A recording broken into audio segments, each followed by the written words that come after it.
Hello everyone, मेरा नाम संदीप पाठक है। मैं कॉमर्सशाला के वर्चुअल क्लासरूम में आपका स्वागत करता हूँ। आज हम सेंट्रल बैंक के बारे में पढ़ेंगे। अच्छा, सेंट्रल बैंक नाम से पता चलता है सेंट्रल है बैंक का, तो हमने समझा कि सेंट्रल बैंक है।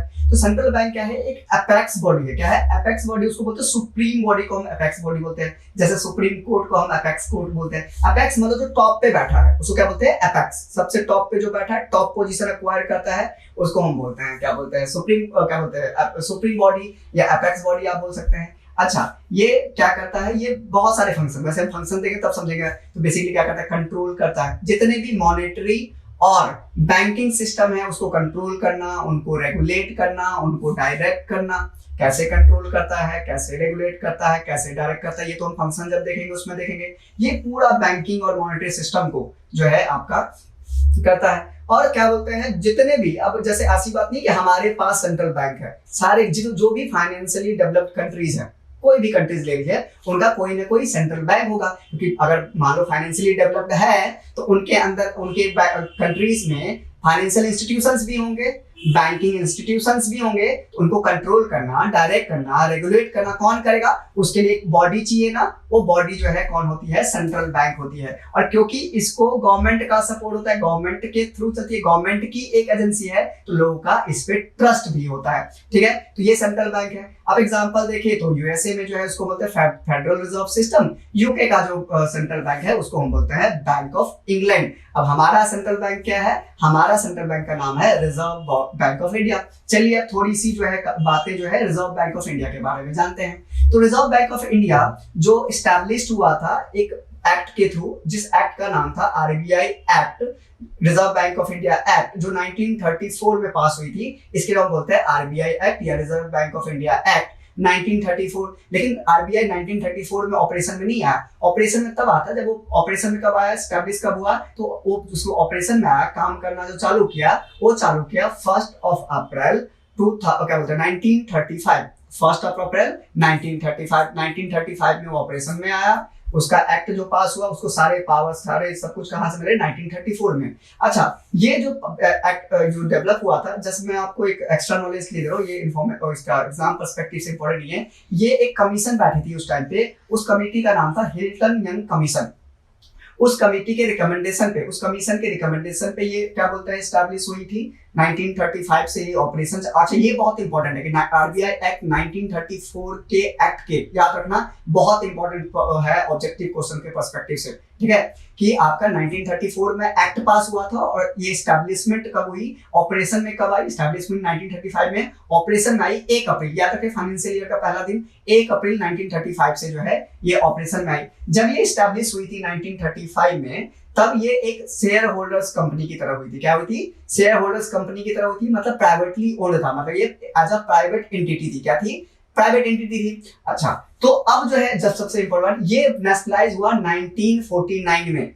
ये आरबीआई जो है नेशनलाइज हुआ, मतलब कि गवर्नमेंट के कंट्रोल में आया। गवर्नमेंट का ओनर्स, पहले प्राइवेट ओनरशिप थी। अच्छा, आपको पता है ना नेशनलाइजेशन मतलब क्या होता है? किसी भी प्राइवेट एंटिटी का जो शेयर होल्डिंग है, देखो जिसका 51% से ज्यादा शेयर होल्डिंग है किसी भी कंपनी में, वो उसका ओनर होता है। अगर ये प्राइवेट के हाथ में है तो ये प्राइवेटली ओन्ड हो गया, प्राइवेट कंपनी हो जाएगी। जब गवर्नमेंट के हाथ में है तो उसको पब्लिक कंपनी बोलेंगे। तो अगर कोई प्राइवेट कंपनी, उसका शेयर होल्डिंग अगर गवर्नमेंट ले लेती है 51% से ज्यादा, तो ऐसा प्रोसेस जिसमें प्राइवेट को पब्लिक एंटिटी में कन्वर्ट करने को हम बोलते हैं नेशनलाइजेशन। इसी के लिए बैंक का भी नेशनलाइजेशन पता है। नेशनलाइजेशन ऑफ बैंक क्या? जो प्राइवेट बैंक थी उसको पब्लिक बैंक में कन्वर्ट कर दिया। प्राइवेटाइजेशन क्या होता है? जो पब्लिक एंटिटी है उसको प्राइवेट में कन्वर्ट कर देना। तो आरबीआई जो नेशनलाइज हुई थी 1949, याद रखना, एग्जाम पर्सपेक्टिव से बहुत इंपॉर्टेंट हो सकता है। आरबीआई नेशनलाइज हुई थी 1949 में नेशनलाइज हुई थी। अच्छा, नेशनलाइजेशन तो ऐसा भी हो सकता है ना कि सिर्फ 51% शेयर से ज्यादा कुछ भी ले लिया, 51% शेयर ले लिया प्राइवेट फर्म में, तो भी नेशनलाइजेशन कहलाएगी। लेकिन यहाँ पे, और या तो 100% ले लिया तो भी नेशनलाइजेशन कहलाएगी। लेकिन आरबीआई जो है फुल्ली ओन्ड गवर्नमेंट कंपनी है। क्या है? फुल्ली ओन्ड गवर्नमेंट एंटिटी है, मतलब कि पूरा 100% जो शेयर होल्डिंग है आरबीआई में वो किसका है? गवर्नमेंट का है। तो ये टोटली जो है, और ये जो एक्ट, जिस एक्ट के थ्रू ये ट्रांसफर हुआ था, एग्जाम पर्सपेक्टिव से इंपॉर्टेंट नहीं है, वो हुआ था RBI transfer of public ownership act 1948 में हुआ था। ठीक है ना? तो fully owned by government of India. क्या इंपॉर्टेंट अभी तक, आरबीआई 1934 एक्ट से पास हुआ, 1935 में एस्टेब्लिश हुआ, 1 अप्रैल 1935 से ये ऑपरेशन में आया। उसके बाद ये 1949 में क्या बोलते हैं नेशनलाइज हुआ as a fully owned company of government of India. ठीक है, ये चीज हो गई। उसके बाद जो है एक और इम्पोर्टेंट फैक्ट्स जो आप लोगों को पता भी शायद होगा, अभी तक सिर्फ मनमोहन सिंह ऐसे प्राइम मिनिस्टर रहे हैं। देखो मनमोहन सिंह प्राइम मिनिस्टर भी थे, तो एक सिंगल प्राइम मिनिस्टर जो कि प्राइम मिनिस्टर भी थे और आरबीआई का गवर्नर भी रह चुके हैं। इसके अलावा कोई भी ऐसे प्राइम मिनिस्टर नहीं है जो आरबीआई का गवर्नर रह चुके हैं। तो मनमोहन सिंह जो है आरबीआई का गवर्नर भी रह चुके हैं, तो प्राइम मिनिस्टर एक सिंगल प्राइम मिनिस्टर जो गवर्नर रह चुका है। अच्छा, पहले जो आरबीआई जब एस्टैब्लिश हुई थी, इसकी जो ऑफिस थी कहाँ थी, कोलकाता में थी। देखो पहले कैपिटल वगैरह भी कोलकाता था, ब्रिटिश इंडिया कंपनी। अच्छा, इससे देखो ये जो एक्ट है 1935 में पास हुआ था, मतलब 1947 को हम इंडिपेंडेंस हुए। तो ये जो भी काम हो रही है कहाँ हो रही है, ब्रिटिश रूल में हो रहा है, कॉलोनियल पीरियड में हो रहा है, बिफोर इंडिपेंडेंस हो रहा है। ये फैक्ट्स भी थोड़ा ध्यान रखना, ठीक है। तो आपका जो है क्या बोलते हैं यहाँ पे जो है कोलकाता में थी, जो भी ब्रिटिशर्स के रूल के टाइम पे, बाद में दिल्ली में सब शिफ्ट हुआ, तो कोलकाता में थी हेड ऑफिस। बाद में इसको जो है यहाँ मुंबई ट्रांसफर किया गया इसके हेड ऑफिस को, या रजिस्टर्ड ऑफिस बोलिए, 1937 में। एज ऑफ नाउ क्या बोलते हैं आरबीआई का 4 जोनल ऑफिस है, मतलब 4 जोन में इसके ऑफिस है, और 22 रीजनल ऑफिस है, ठीक है। अच्छा, आरबीआई का इम्ब्लेम स्क्रीन पे आपको भी दिख जाएगा।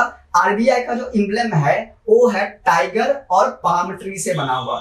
आरबीआई के इम्ब्लेम में क्या है, टाइगर है और पाम ट्री है। ये पहले टाइगर नहीं था, पहले ये लायन था और पाम ट्री था। अब क्या है, टाइगर है और पाम ट्री है, ठीक है, ये समझ गए। अब आरबीआई का देखो, आरबीआई का अगले टॉपिक जो हमारा है फंक्शन है, उसको समझने से पहले या आरबीआई को और बहुत अच्छे से समझने के लिए हमें इसका प्रियम्बल पढ़ना होगा। प्रियम्बल क्या होता है, प्रियम्बल होता है किसी का इंट्रोडक्टरी पार्ट, उसका एक आईना। जैसे कॉन्स्टिट्यूशन का प्रियम्बल आपने पढ़ा होगा ना, हर बुक में लिखा रहता है, वो किसी का आईना होता है। प्रियम्बल होता है इंट्रोडक्टरी पार्ट ऑफ समथिंग या किसी का आईना। अगर आपने कॉन्स्टिट्यूशन का प्रियम्बल पढ़ लिया, मतलब समझिए पूरे कॉन्स्टिट्यूशन को आपने एक पेज में समराइज कर लिया, समझ लिया। तो आरबीआई का प्रियम्बल क्या बोलता है, आरबीआई का प्रियम्बल कहता है कि to regulate the issue of bank notes. क्या बोलता है कि आरबीआई का एस्टैब्लिशमेंट क्यों हुआ था, to regulate the issue of bank notes. Market में जो बैंक नोट इशू हो रही है उसको रेगुलेट करना, हमने बोला ना एक रेगुलेटिंग फंक्शन है। And keeping of reserves with a view, reserves को रखना, एक तो बैंक नोट को रेगुलेट करना, कीपिंग क्या बोलते हैं, कीपिंग ऑफ रिजर्व रखना, क्यों रखना, with a view to securing the monetary stability in the India.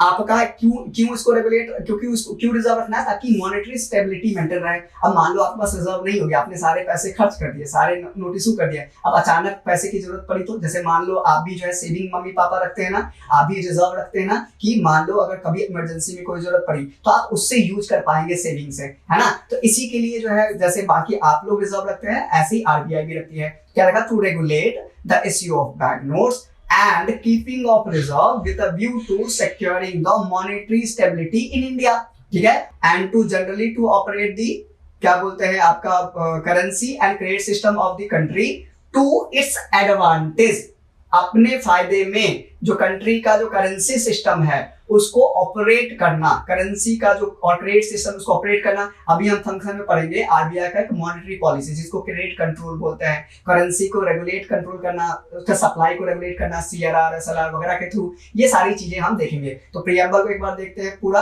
Preamble क्या है, to regulate the issue of bank notes and keeping of reserve with a view to securing monetary stability in India and generally to operate the currency and credit system of the country to its advantage, ठीक है ना। तो ये हमारा basic, ये RBI का हमने overview देखा, इसका प्रियम्बल भी देख लिया, एम्ब्लेम भी देख लिया। 2-4 बातें फिर से मैं रिपीट करूं तो एग्जाम पर्सपेक्टिव से बहुत इंपॉर्टेंट। आरबीआई रेगुलेट करता है, कंट्रोल करता है और डायरेक्ट करता है, ठीक है, बैंकिंग और मॉनेटरी सिस्टम का।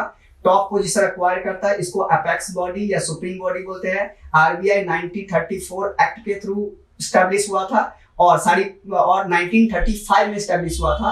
ऑपरेशन चालू किया 1 अप्रैल 1935 को।